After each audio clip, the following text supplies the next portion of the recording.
Max TV భక్తి ప్రేక్షకులకు నమస్కారం. వసంత పంచమి ప్రాముఖ్యత, ఆ రోజు చేయవలసిన పూజా విధానం గురించి మనకు తెలియజేయడానికి ప్రముఖ జ్యోతిష వాస్తు పండితులు బ్రహ్మశ్రీ డాక్టర్ నాయకంటి మల్లికార్జున శర్మ గారు ప్రస్తుతం స్టూడియోలో ఉన్నారు. మరి వారిని అడిగి మరిన్ని విషయాలు తెలుసుకుందాం. నమస్కారం గురు. నమస్కారం అమ్మా. వసంత పంచమి రోజున చదువుల తల్లి సరస్వతి దేవికి ఎటువంటి పూజలు చేయాలంటారు? తప్పకుండా అమ్మ. ఓం శ్రీ గురుభ్యో నమః. శ్రీ పంచమి, వసంత పంచమి అని అంటారు. అలానే మదన పంచమిని కూడా అంటారు శాస్త్ర ప్రకారంగా. అంటే ఫిబ్రవరి 14వ తారీఖున మాఘమాసంలో వచ్చే పంచమి రోజుని మనం వసంత పంచమని, శ్రీ పంచమని, మదన పంచమని కూడా అంటారు. వాస్తవంగా ఏమిటి అని అంటే ఆ రోజు ప్రత్యేకంగా సరస్వతీదేవిని ప్రార్థన చేయాలని, సరస్వతీదేవికి ఇష్టమైన రోజుని మనం మాఘశుద్ధ పంచమిని ప్రత్యేకంగా మన భక్తి శ్రద్ధలతో సరస్వతీదేవి యొక్క ఆరాధన చేస్తుంటాం. అయితే దీనిలో బ్రహ్మ వైవర్త పురాణంలో కొన్ని విషయాలను మనం పరిశీలన చేసినట్లయితే ఇక్కడ వసంత పంచమి అంటే వసంత ఋతువు ప్రారంభం, వసంతుడు అంటే మాధవుడని, అలానే రతి మన్మధులకి వసంతోత్సవం జరిగింది కాబట్టి వసంత పంచమని చెప్పారు. అలానే స్త్రీ పంచమి ఎందుకు ఇలాంటి పేర్లు వచ్చినాయి? వసంత పంచమి, స్త్రీ పంచమి, అలానే మదన పంచమి అంటే రతి మన్మధుల యొక్క సంయోగం జరగటం వల్ల అది వసంతోత్సవం జరిగింది కాబట్టి దాన్ని వసంత పంచమని, అలానే ఏదైతే వసంత ఋతువు ప్రారంభం కాబట్టి అది వసంత పంచమని కూడా శాస్త్రంలో చెప్పబడింది. అయితే ఈ రోజున ప్రత్యేకంగా మాధవుణ్ణి మనం పూజ చేయాలని, ఆ మహావిష్ణువుని, అలానే సరస్వతీదేవి యొక్క ఆరాధన చేయాలి. ఇక్కడ శ్రీ పంచమిలో విశిష్టత ఏంటంటే శ్రీ అంటే లక్ష్మీదేవి స్వరూపం అని అర్థం. అంటే ఏదైతే లక్ష్మీదేవిని ఆరాధన చేయాలి, అలానే తప్పకుండా ఇక్కడ ఎవరైతే సరస్వతీదేవి యొక్క ఆరాధన కూడా చేయాలి. అంటే ఏమిటి ఇక్కడ మరి ఏదైతే మనకి నవరాత్రులు జరిగిన రోజున కూడా మూలా నక్షత్రం రోజున సరస్వతీదేవి యొక్క ఆరాధన చేస్తారు. ఈ రోజున కూడా సరస్వతీదేవి యొక్క ఆరాధన చేయటం ఒకటి, సరస్వతీదేవికి ప్రీతికరమైన రోజున. అలానే ఈ పంచమిలో ఎప్పుడైతే సరస్వతీదేవి యొక్క ఆరాధన చేయటం వల్ల మేధాశక్తి వస్తుందని శాస్త్రంలో చెప్పారు. ఎందుకు దీని యొక్క కారణము, దాని యొక్క విశిష్టతను మనం చూస్తే మాఘమాసం స్థానానికి ప్రతీకని శాస్త్రంలో చెప్పారు. కార్తీక మాసం ఎంత ప్రాధాన్యత ఉంటుందో మాఘమాసం కూడా అంత ప్రాధాన్యత అనేది ఉంటుంది. సాధారణంగా చాంద్రమానాన్ని అనుసరించి కృత్తికా నక్షత్రం పౌర్ణమి రోజున ఉన్నదాన్ని కార్తీక మాసం అని, మఖా నక్షత్రం పౌర్ణమి రోజు ఉన్నదాన్ని మాఘమాసం అని మనకి శాస్త్రం చెప్పండి. ఎందుకంటే మాఘమాసం స్థానానికి ప్రతీక, అందులో మాఘ పౌర్ణమి వస్తుంది కాబట్టి మాఘమాసంలో స్నానం చేసి భగవంతుడి యొక్క ఆరాధన చేయాలి. ఏదైతే మకర రాశిలో సూర్య సంక్రమణం జరిగిన తర్వాత, కుంభరాశిలో సూర్య సంక్రమణం జరిగిన తర్వాత మకర కుంభరాశ్యాధిపతులకి శని అధిపతి కాబట్టి అక్కడ తండ్రి కొడుకుల యొక్క కలయికతో జరుగుతుంది కాబట్టి సూర్యుడు మకర రాశిలోకి కుంభరాశిలోకి రావడం వల్ల ఇక్కడ మనకి మాఘమాసం అనేది ఒకటి ఉంటుంది. ఈ కుంభ సంక్రమణం, మకర సంక్రమణం అని కూడా అంటారు. అందువల్ల సరస్వతీదేవిని ఎలా ఆరాధన చేయాలి? మరి సరస్వతీదేవిలో మన చదువుల తల్లి, విద్య, మేధస్సుని తీసుకొచ్చే మరి ఆ ఆరాధన ఏ విధంగా చేయాలి? సూర్యుడు కూడా మేధాశక్తి గలవాడే. సూర్యుడి యొక్క ఆరాధన చేయటం వల్ల కూడా ఆరోగ్యం వస్తుంది, మేధాశక్తి వస్తుంది. అలానే ఆరోగ్యం మహాభాగ్యం అన్నారు. ఆరోగ్యం బాగుంటేనే మన జీవితంలో విద్య అనేది వస్తుంది. విద్యతో పాటు మనకి ధనాన్ని సంపాదించుకునే అవకాశం అనేది కూడా ఖచ్చితంగా ఉంటుంది. అందువల్ల ఇక్కడ స్త్రీ పంచమిలో ఒక విషయాన్ని మన శాస్త్ర ప్రకారంగా చూస్తే స్త్రీ అంటే లక్ష్మీదేవి అని అర్థం. అంటే లక్ష్మీదేవిని ఈ రోజున భక్తి శ్రద్ధలతో కొలవచ్చు. అలానే మనకి వసంత పంచమి అనే దానికి కూడా మరొక పేరుంది కాబట్టి సరస్వతీదేవి యొక్క ఆరాధన కూడా చేసుకోవచ్చు. సరస్వతీదేవిని సహజంగా ఆరాధన చేయటంలో ఏమిటి అని అంటే ప్రాముఖ్యత, ఆమెను ఎప్పుడైతే మనకి వినాయక చవితి రోజున ఏదైతే విద్యార్థులు పుస్తకాలు పెట్టి దానిలో ఓం అని, స్వస్తిక్ అని, శ్రీమని రాస్తారో అలానే సరస్వతీదేవిని కూడా ఇక్కడ ఏమంటారు? సరస్వతీదేవి ముఖ్యంగా మహాకాళి, మహాలక్ష్మి, మహాసరస్వతి అంటారు. అంటే ధవళావర్ణంలో ఉంటుంది అని అర్థం సరస్వతీదేవి. ఈ సరస్వతీదేవిని భక్తి శ్రద్ధలతోటి మనం పూజ చేయటం వల్ల విద్య అనేది ఏకాగ్రత పెరుగుతుందని, స్థితిగతులు మారుతాయని, విద్య యందు అనుకూలంగా ఉంటుందని, ఏకాగ్రత కోల్పోకుండా ఉండటానికి సరస్వతీదేవిని ఆరాధన చేస్తారు. అసలు సరస్వతీదేవిని ఆరాధన చేయడంలోనే చాలా ప్రాముఖ్యత ఉంటుంది. మన పాఠశాలలో కానీ, అంటే స్కూల్స్లో కానీ, ఎక్కడైతే ఎడ్యుకేషనల్ ఇన్స్టిట్యూషన్స్లో కానీ వాటిల్లో సరస్వతీదేవి యొక్క బొమ్మ ఉంటుంది. ఆ సరస్వతీదేవి యొక్క ప్రార్థన చేయడానికి కారణం ఏంటంటే ఏకాగ్రత ముఖ్యమని, సరస్వతీదేవిని ఏదైతే తెలుపు వర్ణంలో గల సరస్వతీదేవిని చక్కగా ఇంటిలో పెట్టుకొని ఫస్ట్ గణపతి పూజ, కలశ స్థాపన, సరస్వతీదేవి యొక్క అష్టోత్తరము, అలా దాంతోపాటు సరస్వతీదేవి యొక్క ప్రార్థన చేయటం అనేది, అంటే సరస్వతి నమస్తుభ్యం అనే మంత్రంతో చక్కగా సరస్వతీదేవిని ప్రార్థన చేయటం, అలానే ప్రణవదేవి సరస్వతి అనే మంత్రాన్ని కూడా చక్కగా చదువుకోవటం వల్ల మనకు విద్య యందు కాన్సన్ట్రేషన్ బాగా పెరుగుతుంది. అలానే ఈ రోజున శ్రీ పంచమి అన్నారు కాబట్టి మరి ఆ శ్రీపంచ లక్ష్మీదేవి యొక్క ఆరాధన చేయటం, అంటే మహాదేవే చ విద్యే విష్ణుపత్ని ధీమే తన్నో లక్ష్మీ ప్రచోదయాత్ అనే మంత్రాన్ని కూడా చక్కగా లక్ష్మీదేవి యొక్క ఆరాధన, అంటే మహాకాళి, మహాలక్ష్మి, మహాసరస్వతి కాబట్టి వసంత పంచమి, శ్రీ పంచమి రోజున చక్కగా మరి భగవంతుడిని అమ్మవారి యొక్క ఆరాధన చేయటం వల్ల మాఘమాసంలో అనుకూలమైన ఫలితాలు వస్తాయి. ఎందుకంటే మాఘమాసంలో ఎప్పుడు కూడా స్నానానికి ప్రతీక, అంటే నదీ స్నానం చేయాలి, అలానే తటాక స్నానం చేయాలి, అలానే సముద్రంలో స్నానం చేసి సంకల్పంతో భగవంతుడిని సూర్యభగవాను ఆరాధన చేయాలి. ఎందుకంటే ఇది మకర సంక్రమణ పుణ్యకాలంలో, ఉత్తరాయణ పుణ్యకాలం సంభవించిన తర్వాత కుంభ సంక్రమణంలో మనకి ఈ మాఘమాసంలో శ్రీపంచమి, వసంత పంచమి వస్తుంది. కాబట్టి చక్కగా ఈ సమయంలో సూర్యుడి యొక్క ఆరాధన, సూర్యుడి యొక్క నమస్కారాలు, అంటే సరస్వతీదేవిని, లక్ష్మీదేవిని, సూర్యుడి యొక్క ఆరాధనను కూడా చేసి భాస్కరుణ్ణి కూడా ఆరాధన చేయాలి. ఆదిత్యాయుధ్యే సహస్రమూర్తాయుధిమే తన్నో సూర్య ప్రచోదయాత్ అనే మంత్రాన్ని చక్కగా చదువుకోవటం, సరస్వతీదేవి యొక్క ఆరాధన చేయటం వల్ల కూడా, అంటే సరస్వతీదేవి వ్రతం కూడా ఉంటుంది. వ్రతం అంటే గణపతి పూజ, అలానే పుణ్యావాచన, కలశ స్థాపన అంటారు. అంటే త్రిమూర్తి కలశ యొక్క పూజ ఉంటుంది. సరస్వతీదేవి యొక్క పటాన్ని పెట్టి, లేకపోతే సరస్వతీదేవి యొక్క వెండి ప్రతిమను పెట్టి కూడా సరస్వతీదేవి యొక్క అభిషేకం చేసుకుంటారు. అంటే సరస్వతి సూక్తంతో సరస్వతి స్తోత్ర పారాయణం చేస్తారు. అంటే అమ్మవారిని ఆరాధనకి ప్రాముఖ్యత కలిగింది శ్రీ పంచమి. అంటే శ్రీ అంటే ఇక్కడ లక్ష్మీ స్వరూపం, లక్ష్మీ సరస్వతి, అలానే పార్వతీదేవి యొక్క స్వరూపాన్నే శ్రీ పంచమి అంటారు.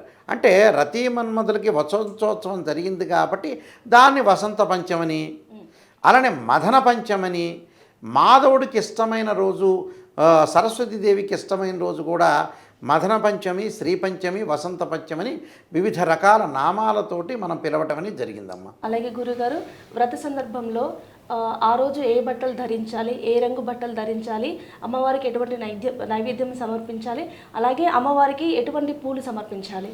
తప్పకుండా అమ్మ, మంచి ప్రశ్న ఇది. ఎందుకంటే సరస్వతీదేవి అనేది భగవంతుడికి ఒక్కొక్క ఆకారంతో పాటు ఒక్కొక్క వస్త్రం అనేది ప్రీతికరం అవుతుంది. ఇప్పుడు ఒక్కొక్క వస్త్రంలో ముఖ్యంగా విష్ణువుకు ఒక రకంగా, బ్రహ్మకు ఒక రకంగా, పరరుద్రుడికి ఒక రకంగా ఒక ప్రీతికరమైన ఒక వస్త్రం అనేది ఒకటి ఉంటుంది. సరస్వతీదేవికి ఏంటంటే శ్వేతము అంటారు, అంటే ధవళము, అంటే తెలుపు గల రంగులది సరస్వతీదేవికి ఇష్టం అని అర్థం. అంటే ఏదైనా సరే సరస్వతీదేవి విగ్రహాలు కూడా తెల్లని రంగులో ఉంటాయి మనం ఎక్కడన్నా చూస్తే. అంటే ఆమెకి శ్వేతవర్ణం అంటారు. అంటే ఆ శ్వేతము అంటే ఏంటంటే అక్కడ తెలుపు వర్ణము అని అర్థం. అంటే తెలుపు వర్ణంలో ఉన్న వస్త్రం అనేది చాలా ప్రాముఖ్యత. అంటే మనం కూడా వాస్తవంగా తెలుపు బట్టలు వేసుకోవాలని అర్థం. అదొకటి. ఆమె కూడా తెలుపు అంటే ప్రీతికరం కాబట్టి తెలుపు.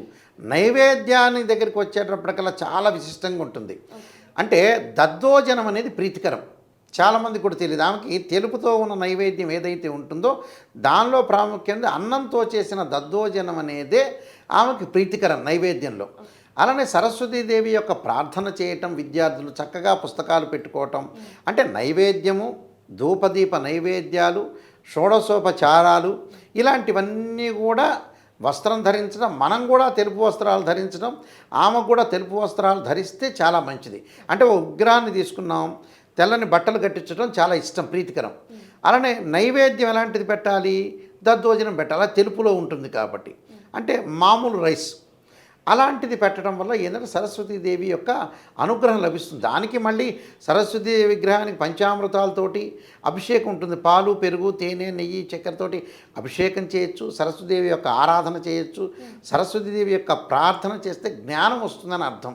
అంటే జ్ఞానానికి రావటానికి ఏంటంటే జ్ఞానానికిను దీనికి ఒక తేడా ఉంది. జ్ఞానానికి తేడా అంటే జ్ఞానం అనేది లౌకిక జ్ఞానమా, చదువుతో జ్ఞానం వస్తుందా అంటే రెండు రకాల వేస్ ఉంటాయి జనాల్లో. బ్రహ్మాండంగా ఒక అతను ఐఐటీలో ఎంటెక్ చేసింటాడు, లేకపోతే ఎంఎస్ చేసింటాడు, ఎంబీబీఎస్ ఎంఎస్, అయినా జ్ఞానం వస్తుందా అంటే చదువు యొక్క జ్ఞానం వేరు, లౌకిక ప్రపంచం వేరు, మనిషిని చూడటం వేరు, స్వార్థపరం వేరు, డబ్బు పరంగా వేరు. అంటే రకరకాల వేస్లో వాళ్ళకు అలాంటి భగవంతుడు ఆ రూపకల్పన చేశారు. అంటే అలాగా సరస్వతీదేవి యొక్క ఆరాధనలో ముఖ్యంగా షోడశోపచారాలు పూజలు అనేవి చేయటం అనేది చాలా ఇంపార్టెంట్ అమ్మా. అలాగే గురుగారు, ఆ రోజున ఎక్కువగా అక్షరాభ్యాసాలు జరుగుతూ ఉంటాయి కదా, మరి కరెక్ట్గా ముహూర్తం చూసి అభ్యాసం చేయాలంటారా, లేదంటే రోజు మొత్తం ఎప్పుడైనా చేయొచ్చు అంటారా? సాధారణంగా మనకి ముహూర్తాలు అనేవి 3 ముహూర్తాలు ప్రాధాన్యత ఉంటుంది. బ్రాహ్మీ ముహూర్తం అంటారు, తర్వాత అభిజిత లగ్న ముహూర్తం అంటారు, తర్వాత గోధూళికా ముహూర్తం అంటారు. బ్రాహ్మీ ముహూర్తం అంటే ఏంటంటే ఏదైతే తెల్లవారుచున్న కాలాన్ని బ్రాహ్మీ ముహూర్తం అంటారు. వాస్తవంగా చాలామంది కూడా బ్రహ్మ ముహూర్తం అంటారు కదా, దాన్ని స్పెసిఫిక్గా టైం తెలియదు చాలామందికి. అంటే మనం పంచాంగంలోకి వెళితే సూర్యోదయ కాలమానం ఒకటి ఉంటుంది, అంటే సూర్యుడు ఉదయించే కాలం ఒకటి ఉంటుంది. ఉదాహరణకు హైదరాబాద్ నగరంలో 6 గంటకి సూర్యుడు ఉదయించారనుకోండి, 6 గంటల నుంచి మనం 2 గడియల కాలాన్ని తీసేయాలి.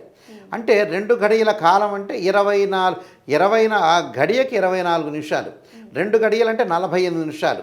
అంటే హైదరాబాద్లో ఉదయిస్తే 6 గంటలకు ఉదయిస్తే 2 గడియల కాలం తీసేయాలంటే 48 నిమిషాలు తీసేయాలి. అప్పుడు 5 గంటల 12 నిమిషాలు అవుతుంది. 5 గంటల 12 నిమిషాల నుంచి వెనక్కి కాలాన్ని 96 నిమిషాల కాలం, అంటే 1:36 నిమిషాల కాలాన్ని బ్రాహ్మీ ముహూర్తం అంటారు. అంటే 5 గంటల 12 నిమిషాల నుంచి పైకి వెళ్ళే కాలాన్ని మొత్తం బ్రాహ్మీ ముహూర్తం. అంటే బ్రాహ్మీ ముహూర్తంలో ఆరాధన చేయటం చాలా విశిష్టమైంది. మనకి చాలా చోట్ల కూడా రాజమహేంద్రవరంలో వాటిల్లో కూడా మీరు బ్రాహ్మీ ముహూర్తంలో ప్రయాణం చేయండి, పెళ్లి సంబంధాలు కుదురుతాయి, మంచి విద్య వస్తుంది. పాత రోజుల్లో, ఇప్పుడంటే తెల్లవారు లేస్తున్నారు, పాత రోజుల్లో 10th క్లాస్ ఇంటర్మీడియట్ విద్యార్థులందరూ కూడా తెల్లవారుజామున లేచి మంచి ఏకాగ్రత వస్తుందని విద్యని నేర్చుకునేవాళ్ళు. అలానే అభిజిత్ లగ్నం ఒకటి ఉంటుంది. అభిజిత్ లగ్నం అంటే 11:30 నుంచి 12 వరకు ఉండేది అభిజిత్ లగ్నం అంటారు. అంటే మన ఉదయం లగ్నం నుంచి 4వ లగ్నంలో సూర్యుడు ఉంటాడు, 4వ స్థానం, దాన్ని అభిజిత్ లగ్నం అంటే అభిజిత్ సర్వదోషాలన్నీ తొలగిపోతాయని శాస్త్రం. సాయంత్రం పూట గోధూళికా ముహూర్తం ఉంటుంది. ఆ సమయంలో కూడా తలస్నానం చేసి సరస్వతీదేవి యొక్క ప్రార్థన చేయొచ్చు. అది ప్రదోష కాలము అని కూడా అంటారు. అంటే గోధూళికా ముహూర్తం అంటే ఏంటంటే గోవులు మేతమేసి ఇంటికి వచ్చే కాలాన్ని గోధూళికా ముహూర్తం అంటారు. అంటే తన గిట్టలతోటి దుమ్ముని బైకి ఇలా అంటూ వస్తుంటే ఆ దుమ్ములో లక్ష్మీదేవి ఉంటారట, అది గోధూళికా ముహూర్తం అంటే సాయంత్రం 5:30 నుంచి 6:30 వరకు. ఈ సమయంలో చేస్తే సరస్వతీదేవి యొక్క అనుకూలత వచ్చే అవకాశం ఖచ్చితంగా ఉంటుంది. అన్నిటికంటే ప్రాముఖ్యత కలిగింది బ్రహ్మ ముహూర్తం. అలాగే గురుగారు, చాలామంది కూడా ఒక డౌట్ ఉంటుంది, ఆ రోజు సరస్వతి అమ్మవారికి పూజ చేసిన తర్వాత అక్షరాభ్యాసం చేయాలా, అక్షరాభ్యాసం చేసిన తర్వాత అమ్మవారిని పూజించాలా అనేది? తప్పకుండా అమ్మ. చాలామంది కూడా ఇప్పుడు ఎక్కడైతే మనకి మూలా నక్షత్రం రోజున దేవీ నవరాత్రుల్లో కూడా బాసర క్షేత్రాలకు వెళ్తూ ఉంటారు. వెళ్ళిన తర్వాత అసలు ఫస్ట్ మనం పూజ చేయాలా లేకపోతే అక్షరాభ్యాసం చేయాలా అని చాలామందికి కూడా అనుమానం ఉంటుంది. వాస్తవంగా ఏమిటంటే అమ్మవారి యొక్క పూజ చేసిన తర్వాత అక్షరాభ్యాసం చేయాలి. చాలామంది కూడా అక్షరాభ్యాసం చేసిన తర్వాత అమ్మవారి పూజ చేయటం కాదు. ఇప్పుడు ఒక దేవాలయం ఉంటుంది, దేవాలయంలో నవగ్రహాల దగ్గరికి మనం వెళ్ళాం, శివాలయం ప్రదక్షిణ చేసిన తర్వాతే నవగ్రహాల దగ్గరికి వెళ్తాం. అంటే దేవతలు ఉపదేవతలు అంటారు. ఇది ఆగమశాస్త్రం ప్రకారంగా సరస్వతీదేవి యొక్క ప్రార్థన చేసి, అమ్మ మాకు విఘ్నాలన్నీ కూడా తొలగిపోవాలి, నాకు సరస్వతి నీ యొక్క అనుగ్రహం ఉంటే నేను చదవగలుగుతానని చెప్పి ఆమె దగ్గర అభయాన్ని తీసుకొని మనం ఆ అక్షరాలు రాయాలి. అంటే ఆమె యొక్క ప్రార్థన చేసి మనం ఏదైతే అక్షరాభ్యాసం అనేది చేయటం అనేది ప్రాముఖ్యత. ఎందుకంటే మనం సరస్వతీదేవి ప్రార్థన చేసినప్పుడు ఆమె కనికరించాలిగా, ఆమె కనికరించకుండా మనం రాయలేం కదా. ఆమె కనికరించాలంటే ఏమిటి, ఆమె యొక్క ప్రార్థన చేసి ఆమె యొక్క కరుణాకటాక్షం అనేది మనకు వస్తే అప్పుడు మనం అక్షరాభ్యాసాన్ని ప్రారంభం చేయటం అనేది చాలా ఇంపార్టెంట్గా మనం చెప్పుకుంటాం, శాస్త్రంలో చెప్పబడింది. అలాగే గురుగారు, మీరు ఇందాక ఒక మాట చెప్పారు, స్త్రీ పంచమి అంటే లక్ష్మీదేవి కూడా ఆరాధిస్తూ ఉంటారని.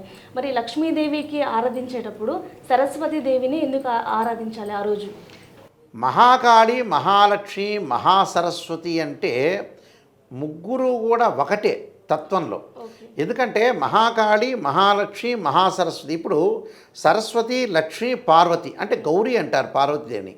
ఆ రోజున ఇప్పుడు స్త్రీ పంచమి రోజున ఒక ప్రాముఖ్యత ఉంటుంది. అదే రోజు అన్ని పంచములు అయినాయి. ఓకే. అంటే స్త్రీ పంచమి అంటే స్త్రీ అంటే లక్ష్మీ స్వరూపం. అంటే మాధవుడికి ఇష్టమైన రోజున పంచమి. మాధవుడు అంటే ఎవరు? విష్ణువు. విష్ణువుకి ఇష్టమైంది ఏంది అంటే ఆ పంచమి ఇష్టం. విష్ణువుకి ఇష్టమైంది అంటే లక్ష్మీదేవికి ఇష్టమైనట్టే అర్థం. అందులో లక్ష్మీదేవిని ఆరాధన చేయాలి. అలానే ఇక్కడ వసంత పంచమి అంటారు. అంటే ఇక్కడ వసంత పంచమి రోజున ప్రత్యేకంగా వసంతోత్సవం జరిగింది కాబట్టి, ఏదైతే రతి మన్మధులకి వసంత ఋతువు ప్రారంభంగా అయింది కాబట్టి దానికి వసంత పంచమి అని పేరు వచ్చింది. అలానే ఏదైతే ఈ శ్రీ పంచమిలో కూడా ఈ వసంత పంచమి, శ్రీ పంచమి, మదన పంచమి 3 రకాలుగా ఉన్నాయి. అలాగే ఈ శ్రీ పంచమి రోజున కూడా ప్రత్యేకంగా లక్ష్మీదేవికి ఎప్పుడైతే కీర్తింపబడిందో సరస్వతీదేవికి కూడా కీర్తింపబడిందని బ్రహ్మ వైవర్త పురాణంలో చెప్పబడింది. ఈ బ్రహ్మ వైవర్త పురాణంలో ఏదైతే చెప్పారో అప్పుడు సరస్వతి అలా లక్ష్మీదేవి పార్వతి ఒకే రూపానికి చెందిన వాళ్ళని చెప్పటానికే ఈ రోజున సరస్వతీదేవిని, లక్ష్మీదేవిని, గౌరీదేవిని కూడా ప్రార్థన చేయొచ్చు అంటారు. అంటే ఆ ముగ్గురు కూడా మేము ఒకటే అని చెప్పటానికే సరస్వతీదేవిని ప్రత్యేకంగా పూజ చేసింది. అక్కడ అందులో సరస్వతీదేవికి ఇష్టమైన రోజునే, మాధవుడికి ఇష్టమైన రోజునే, గౌరీదేవికి ఇష్టమైన రోజునే, రతి మన్మధులకు కూడా ఇష్టమైన రోజే. కాబట్టి ఏదైతే వాళ్ళకి ఇష్టమైన రోజు అనేది ఒకటి ఉంటుందో ఆ ఇష్టమైన రోజే మనకు ప్రత్యేకంగా అందులో సరస్వతీదేవి ఆవిర్భావం రోజు. అందువల్ల సరస్వతీదేవికి కూడా చాలా ఇష్టమైన కాలం అని చెప్పుకుంటారు. ఓకే. అలాగే గురుగారు, ఇంతటి ప్రాముఖ్యత ఉన్న రోజున ఏదైనా దానాలు చేస్తే మంచిదంటారా? చేస్తే కనుక ఏం దానం చేయాలి? తప్పకుండా అమ్మ, దానం చేయాలి నిజం చెప్పాలంటే. ఎందుకంటే పంచమి రోజు దానం ఏమి చేయాలంటే, మనకి దేవీ నవరాత్రులప్పుడు ఆశ్వీజ మాసంలో మూలా నక్షత్రంలో సరస్వతీదేవిని అక్షాభ్యాసం చేస్తారు. ఇక్కడ అక్షాభ్యాసం చేయటం తప్పు లేదు. అలాగా ఇక్కడ ఏదైతే దానం చేయాల్సింది ఏంటంటే, సరస్వతీదేవి యొక్క ప్రార్థన చేసిన తర్వాత అమ్మవారి యొక్క మనం వేరే క్షేత్రానికి వెళ్ళం, ఇంట్లోనే సరస్వతీదేవి యొక్క ఆరాధన చేస్తాం. చేసిన తర్వాత పుస్తకాలు అక్కడ పెట్టాలి.